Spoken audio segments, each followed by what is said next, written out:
Welcome students. In this video we will complete the exercise of chapter man-made material of standard 8. First we will see question number 1 and 2 in our textbook. आता पहिला आणि दुसरा question आपण इथं पुस्तकातच सोडूया. बघा, जसं मी लिहिल्या तिथं गाळलेल्या जागा तशा तुम्ही पुस्तकात लिहून घ्यायच्या आधी आणि नंतर वहीमध्ये लिहायच्या. क्वेश्चन पहिला आहे ट्राय टू फाइंड इट. त्यामध्ये पहिल्या गाळलेली जागा plastic shows dot dot property hence it can be moulded to any shape. तर तिथं तुम्ही लिहायचे प्लास्टिसिटी. सेकंड बघा, motor cars are coated with. तर त्याचं उत्तर आहे टेफ्लॉन. तिसरा आहे thermocol melts at 100 degree Celsius. आणि लास्ट बघा डॉट डॉट ग्लास. त्याचं नाव आहे alkali silicate glass dissolves in water. अशी 4 उत्तरं लिहून त्याच्या खाली अंडरलाईन करा आणि व्यवस्थित वहीमध्ये लिहा. आता question 2 who is my partner. त्यामध्ये पहिला जो लीड ग्लास आहे त्याचं उत्तर इलेक्ट्रिक बल्ब म्हणजे तिसरा पर्याय. दुसरा बॅकेलाइट त्याचं उत्तर आहे इलेक्ट्रिक स्विचेस म्हणजे चौथं उत्तर. नंतर थर्माकोल त्याचं उत्तर प्लेट्स आहे. ऑप्टिक ग्लास त्याचं 5वं उत्तर आहे लेन्स. आणि 6वं लास्टचं जे तर पॉलीप्रोपिलिन त्याचं उत्तर आहे मॅट्रेसेस. तर तुम्ही एक कॉलम आधी वहीमध्ये लिहायचा आणि त्याचं आन्सर समोर लिहायचं. या पद्धतीनं हू इज माय पार्टनर हा क्वेश्चन पूर्ण करा. आता क्वेश्चन नंबर 1 आणि 2 तुम्ही तुमच्या वहीत लिहिलेला आहे. आता आपण क्वेश्चन 3 बघूया.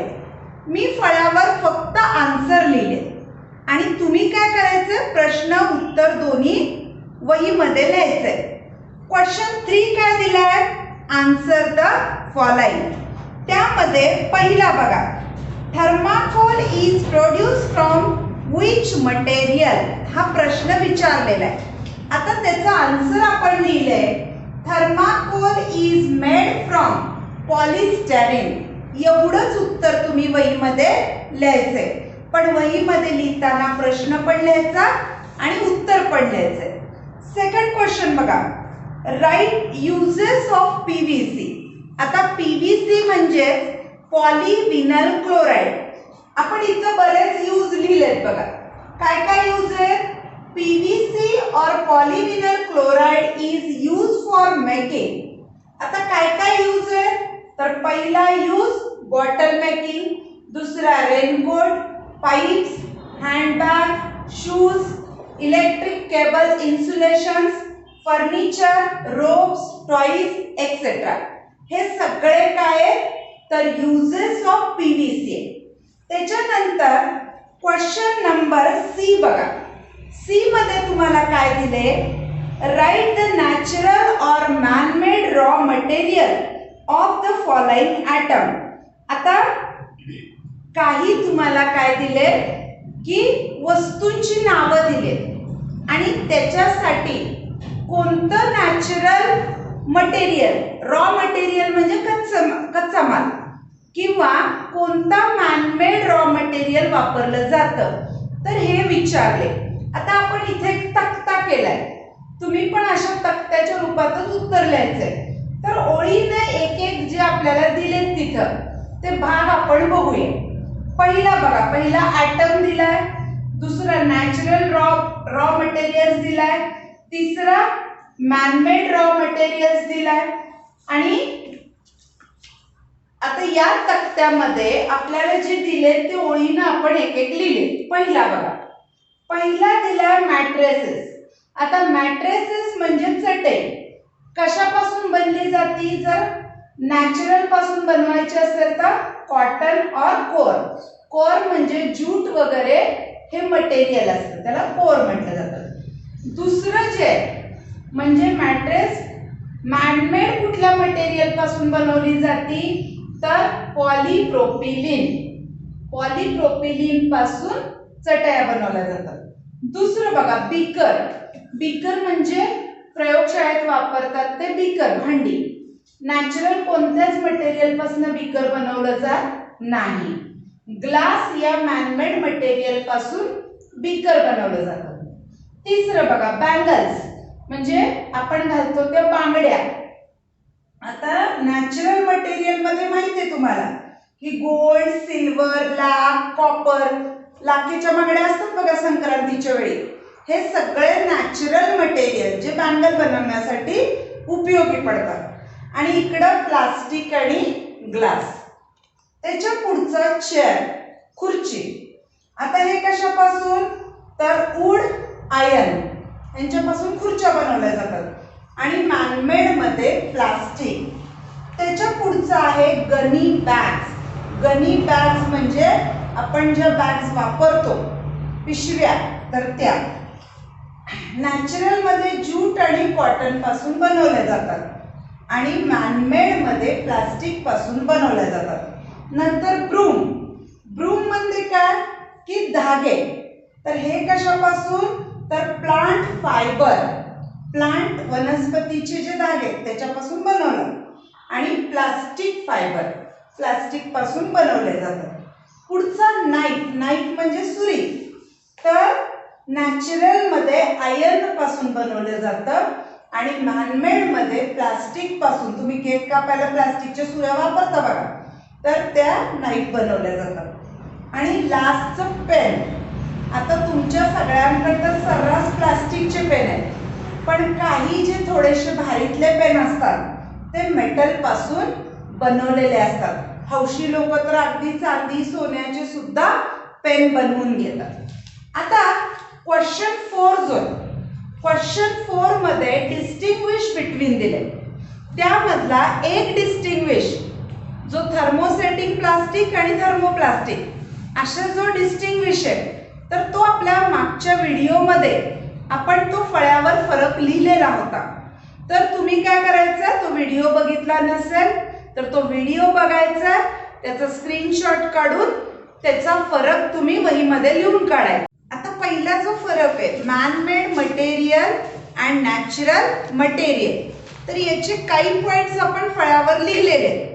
तर तुम्ही हे पॉइंट्स बघा. मॅनमेड मटेरियल म्हणजे मानवनिर्मित पदार्थ आणि नॅचरल मटेरियल म्हणजे निसर्गात जे तयार होतात ते मटेरियल. आता काही शॉर्ट मध्ये पॉइंट लिहिलेत, आपण परीक्षेत लिहिताना मात्र पूर्ण वाक्य लिहायचं. पहिलं काय दिले, obtain from process in the scientific laboratory. म्हणजे हे मॅनमेड मटेरियल कसे तयार होतात, तर त्याच्यावर काही प्रोसेस प्रयोगशाळेत कराव्या लागतात आणि मग हे पदार्थ तयार होतात. जसं तुम्ही बघितलं की प्लास्टिक तयार करायचं असेल किंवा ग्लास तयार करायचं असेल तर काही ना काही प्रोसेसमधनं तो पदार्थ जातो आणि मग हा नवीन पदार्थ तयार होतो. तसं नॅचरल काय, ऑब्टेन फ्रॉम नेचर, निसर्गातून तयार होतं. मॅनमेड मटेरियल मध्ये बघा, typically much more durable, having a very long life span. Durable म्हणजे टिकाऊ. तर मॅनमेड जे मटेरियल आहे तर ते खूप जास्त काळ टिकतात. आणि इकडं काय, शॉर्टर लाईफ स्पॅन. उदाहरणार्थ तुम्ही एखादा कॉटनचा शर्ट आणला असेल आणि दुसरा एक सिंथेटिक फायबरचा म्हणजे नायलॉनचा वगैरे शर्ट आणला असेल, तर तुमचा कॉटनचा शर्ट लवकर खराब होतो की नायलॉनच्या किंवा त्या सिंथेटिक फायबरपासून बनवलेल्या शर्टपेक्षा. म्हणजे जे मॅनमेड मटेरियल आहे त्याला खूप जास्त लाईफ स्पॅन असतो, पण नॅचरल मटेरियल जे आहे तर त्यांना कमी, शॉर्टर लाईफ स्पॅन आहे. पुढचं, require less care and attention. Man-made जे मटेरियल आहे त्याची एवढी काळजी घेण्याची गरज नसते, पण natural material lots of care and continuous attention. ह्याचा अर्थ काय बघा. आता तुम्ही एखादी प्लास्टिकची खुर्ची आणली, हिची काहीही काळजी न घेता ती बरेच वर्ष टिकू शकते. पण जर आपल्या घरामध्ये लाकडी खुर्ची असेल तर तिला ओलावा लागू नये किंवा तिला तेल पाणी दिलं पाहिजे, रंग दिले पाहिजेत. ह्या सगळ्या केअर आपल्याला नॅचरल जे मटेरियल आहे त्यांचं ही केअर घेणं गरजेचं आहे. पुढचा नॉन डिग्रेडिएबल, जे मॅनमेड मटेरियल आहे ते कुजत नाही, पण नॅचरल मटेरियल काय आहे, डिग्रेडेबल म्हणजे कुजणारे. नंतर याची एक्झाम्पल काय आहेत बघा. Manmade material glass, plastic, thermocol ही एक्झाम्पल झाली. आणि नॅचरल मटेरियलचे कॉटन, सिल्क, वूड हे झाले. आता हा एक फरक दिलाय तुम्हाला सांगितल्याप्रमाणे. तुम्ही दुसरा फरक मागचा व्हिडिओ बघून त्याचा स्क्रीनशॉट काढायचा आहे आणि तो फरक लिहून काढायचा आहे. आता आपण नेक्स्ट क्वेश्चन बघूया. आता एक्सरसाइज मधला क्वेश्चन नंबर 5 आपण बघतोय. 5 मध्ये काय दिले, answer the following in your on words. तुमच्या शब्दात उत्तर लिहा. त्यामध्ये ए आणि बी असे दोन पार्ट आहेत. त्यामधला ए पार्ट काय दिलाय बघा, explain the effect of following materials on environment and human health. आणि त्यामध्ये तिन्ही मॅनमेड मटेरियल दिलेले आहेत की त्यांचा एन्व्हायरमेंटमध्ये होणारा इफेक्ट. तर प्रकरण शिकवताना आपण हे सगळे पार्ट्स बघितलेच होते की प्रत्येकाचा म्हणजे मॅनमेड मटेरियल 3 कोणते, प्लास्टिक असेल, ग्लास असेल, थर्माकोल असेल, हे सगळे नॉन डिग्रेडिएबल आहेत आणि त्याचे होणारे इफेक्ट. तर आता पहिला इफेक्ट प्लास्टिकचा बघू. काय लिहिलंय, effect of plastic on environment. एन्व्हायरमेंटवर होणारा प्लास्टिकचा परिणाम. त्यातला पहिला परिणाम, plastic is non degradable substance. Its disposal is a major problem. आता आपल्या पुढेच नाही तर अख्ख्या जगापुढे ही खूप मोठी समस्या आहे की डिस्पोजल ऑफ प्लास्टिक. त्यासाठी रोज नवीन नवीन संशोधन सुरूच आहे. तर हा एक मेजर प्रॉब्लेम आहे. सेकंड बघा, if plastic is thrown in water bodies it affect the aquatic animal. समजा हा प्लास्टिक कचरा सगळा पाण्यामध्ये टाकला तर तिथं जे जलचर आहे तर त्यांच्यावर प्लास्टिकचा परिणाम होतो. तिसरा effect, in terrestrial environment the grazing animal like cattle are affected due to plastic. आता टीव्हीवर बऱ्याच वेळेला न्यूज येतात की बऱ्याच प्राण्यांचा मृत्यू कशामुळे होतो, की प्लास्टिक खाल्ल्यामुळं.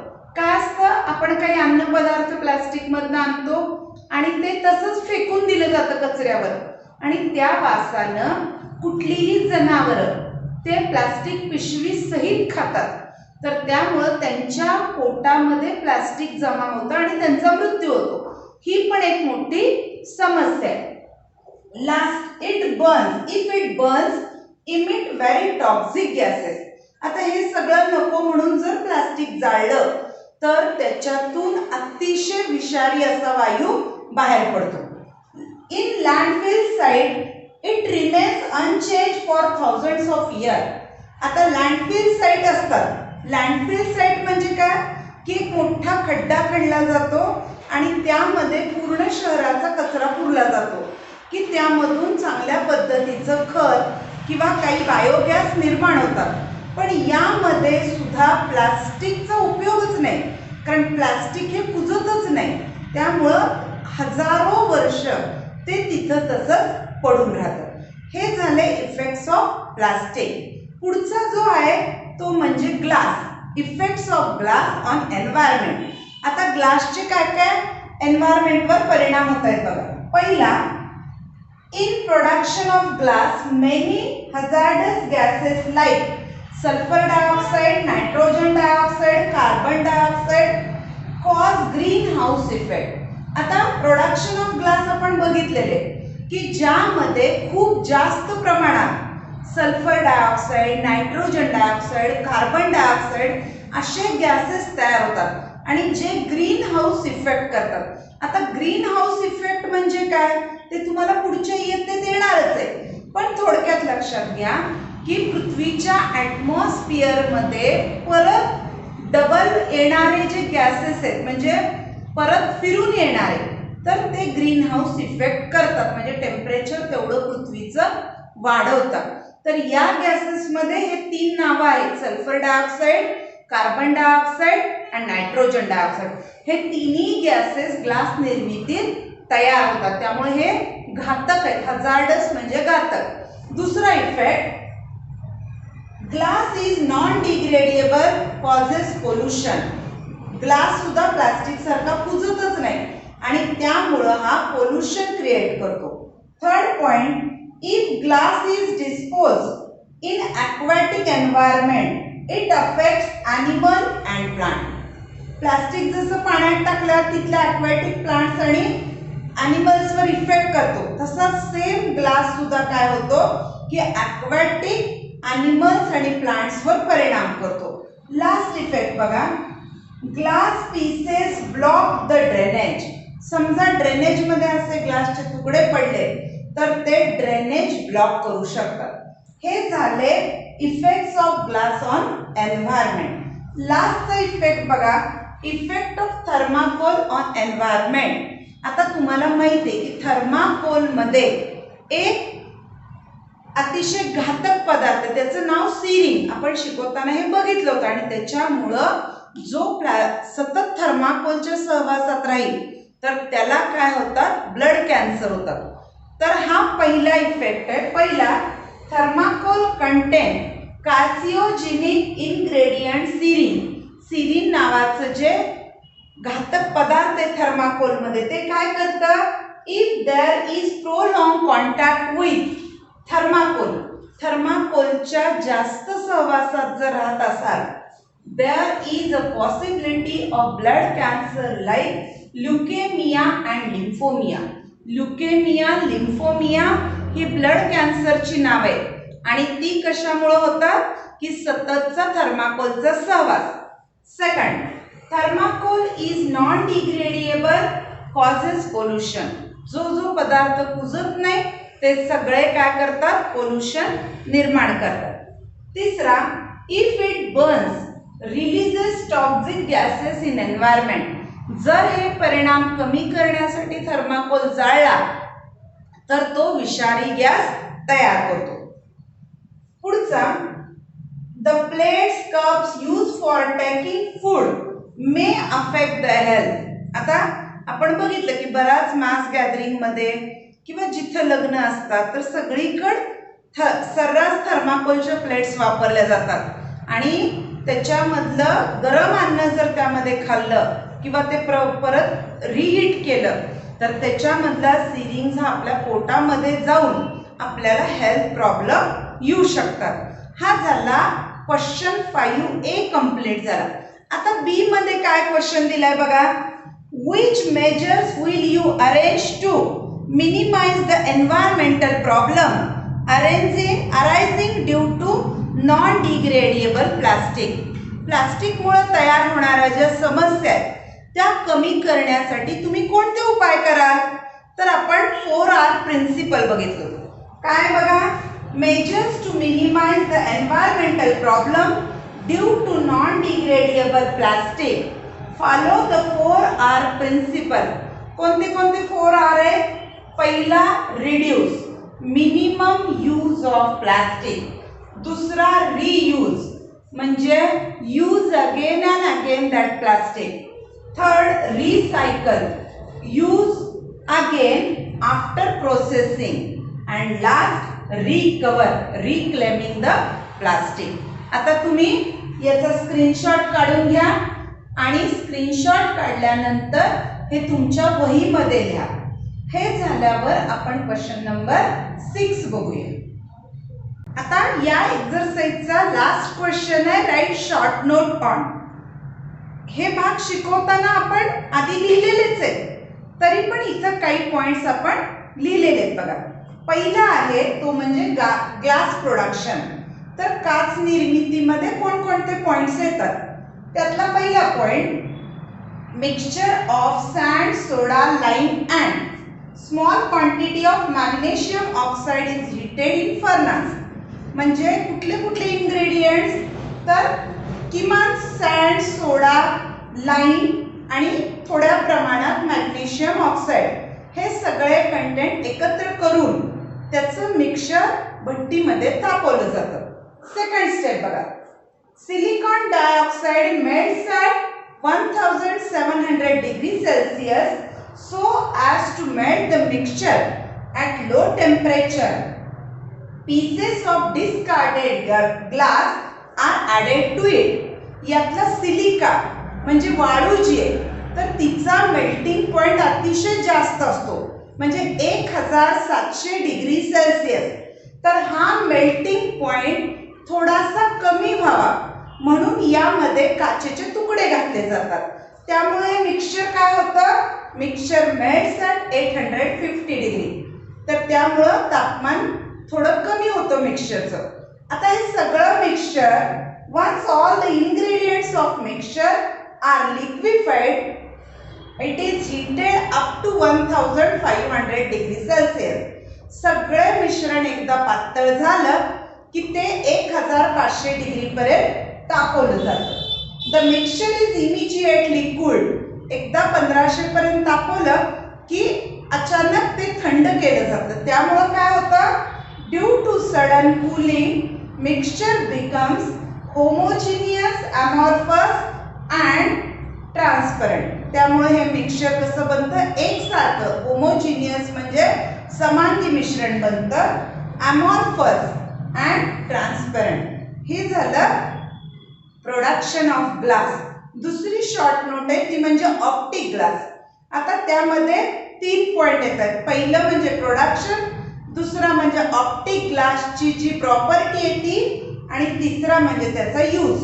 पहिला बघा, optic glass are produced from the mixture of sand, soda, limestone, barium oxide and boron. त्यामुळं काय होतं, optic glass is very clear and transparent. It is use in, काय उपयोग होतो तर spectacle, lenses and other device like microscope. ह्याच्यासारखी उपकरणं तयार करण्यासाठी ऑप्टिक ग्लासचा वापर होतो. Third short note, last short note आहे, ही आहे युजेस ऑफ प्लास्टिक. आता आपण जो तक्ता बघितला होता की दोन्ही प्रकारचे प्लास्टिक, त्याच्यातले कोणते यूज तुम्हाला जे सोपे वाटतात ते लिहिले तरी चालतील. काही युजेस आपण इथे लिहिले. काय यूज लिहिले, पहिला PVC म्हणजे पॉलीविनल क्लोराईड. ह्याचा यूज कशासाठी होतो, make bottle, raincoat, pipe, handbag, shoes etcetera. 2 use लिहिता आले तरी भरपूर झालं. तिसरं, polystyrene is use in making thermo insulating parts of electric appliances like refrigerator, toys etcetera. आपण त्या तक्त्यातलेच काही यूज इथं लिहिले. दुसरा यूज लिहिला पॉलिस्टेरीनचा. तिसरा यूज लिहिलाय पॉलीएथिलीनचा. पॉलीएथिलीन प्लास्टिक कशासाठी वापरतात, are use for making milk bag, packing bag etcetera. इथं आर यूज डबल झाले, एकदाच लिहा तुम्ही. लास्टचा polypropylene plastic is use in making parts of loudspeaker, vehicle, rope. आणखी तुम्हाला काही यूज लिहायचे असले तर डू यू नो मध्ये सुद्धा काही युजेस आहेत. आणि प्लास्टिकचे ते जे 2 प्रकार दिले त्या तक्त्यात पण बरेचसे यूज आहेत. आता फळ्याचा स्क्रीनशॉट काढून घ्यायचा आणि यामधले एक्सरसाइज मध्ये क्वेश्चन लिहायचे. आता या प्रश्नाबरोबरच आजचा हा एक्सरसाइज पण संपला आणि हे प्रकरण पण पूर्ण संपलेले. आता तुम्हाला जेवढा पोर्शन दिला होता तर तेवढा पोर्शन एवढा सगळा संपलाय. इथनं पुढं आपण क्वेश्चन बँक ऍड करत जाऊया. तर आजचा व्हिडिओ आपण हा इथंच संपवतोय. पुढच्या व्हिडिओमध्ये नेक्स्ट पार्ट बघूया. तोपर्यंत सर्वांना धन्यवाद.